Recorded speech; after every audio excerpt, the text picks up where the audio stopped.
churn weather there because we're currently very cold and having about 10 inches of snow. So, I dodged another bullet.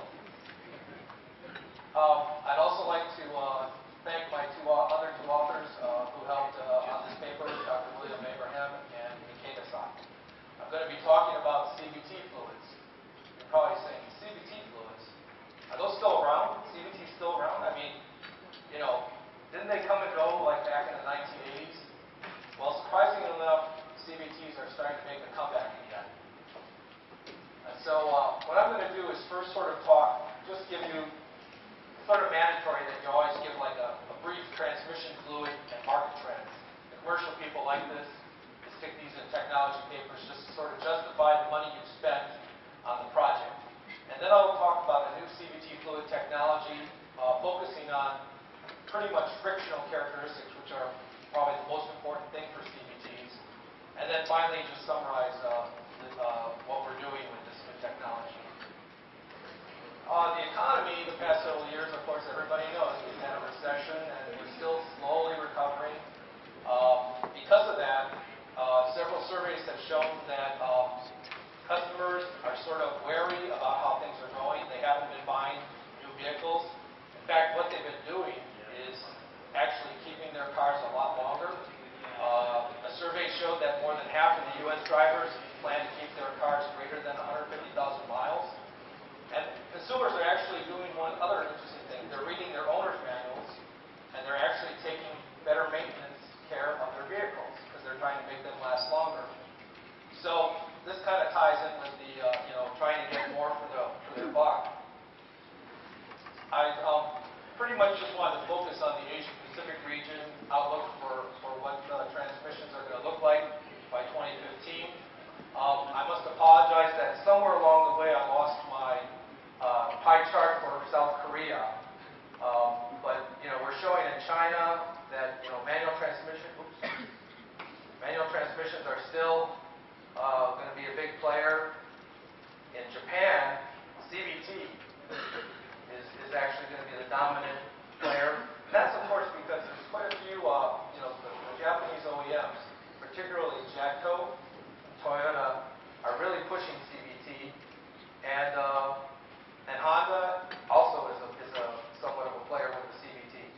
In Korea, which is unfortunately not showing on the map here, by 2015 we expect maybe about 8% of the transmissions will be CVT, about 7% DCT, 60% will be automatics, and the rest will be manual transmissions. The LFW1 test is a block-on-ring test, as I mentioned. What it does is it measures the average metal friction at 6 different slip speeds, run at 110 degrees C. It runs at 2 loads, a high load and a low load, but most of the OEMs actually just look at the high load friction, because the low load friction is sometimes often not very repeatable and can bounce quite a bit. The method we use is based off of JSO specification M358. And what you're looking for is nice, high, stable friction over the different sliding speeds. So we used a couple of currently commercially available CVT fluids out in the marketplace, well-known fluids, high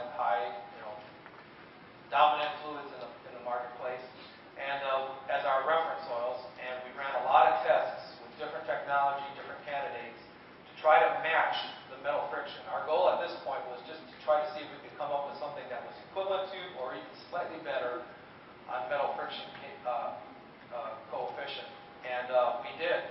As you can see, we have our new technology is the blue line here, and it kind of shows that it's about equivalent, a little stable compared to one of the commercial fluids, and definitely much higher, a slightly higher metal friction than the other commercial fluid. So that was step one of our phase to develop a new fluid. This was a bit of a surprise to us. We had the test lab examine the parts at the end of each test and actually take photos. And these are just some of the elements after the test. And you can see that these markings are the original markings on the element. Every element comes with these little striations before test. And after test, you can see that there's kind of like a wear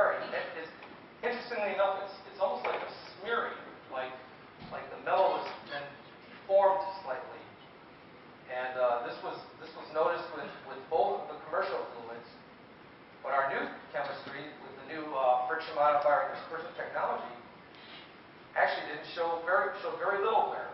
So this was really a great find for us because we were hoping to just be comparable to the commercial fluids, but we actually found that we had better wear protection in addition to the high metal friction. So, okay, we said we're doing pretty good on metal friction, but now the key thing is what can we do about the wet clutch? Can we really improve the anti-shudder durability of that wet start clutch or that torque converter clutch? And this is the challenge because, as I said before, these two requirements are opposite of each other. The higher metal friction usually means you're going to have a higher static friction, which will lead to shudder issues. And so we spent a lot of time working on this test, and one of the key tests we use to assess anti-shudder durability is the JSO LVFA test. It's a test that's usually in most OEM specifications with regard to CVT fluids. It's a widely accepted test based off of the JSO M349 test method. What it does is it's looking at the mu-v characteristics or the change in friction coefficient over time at 3 different temperatures. And what you want here is basically as the speed ramps up from 0 to 250 RPM and then back down to 0. As it slows back down to 0, you want that friction coefficient to drop so you have essentially a positive curve. You don't want the friction coefficient to rise as the speed gets slower because that's an indication that you might encounter stick-slip issues. The test is actually stopped when the slope does go negative. And the friction material used in this test is a Dynex material, but we've also tested on other friction materials as well. And there is a plan in the future to change to a different standard friction material for this test.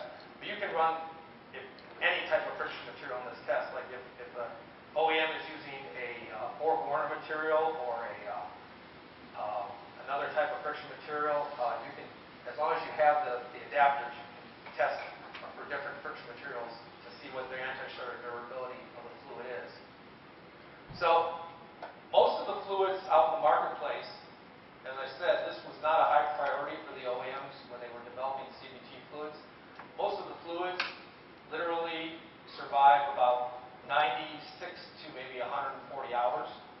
These are commercial fluids. ATFs typically will go, 400 hours. So it was going to be a challenge, and I'll tell you that the first part of this development program was very frustrating. Our goal was to try to see if we could break the 200-hour barrier, and we couldn't. But then, with some statistical design and a lot of hard work, all of a sudden, we leapfrogged from 200 hours all the way up to 500 hours. And we've run this now several times, and it definitely does fall within the 500-hour range for anti-shudder durability.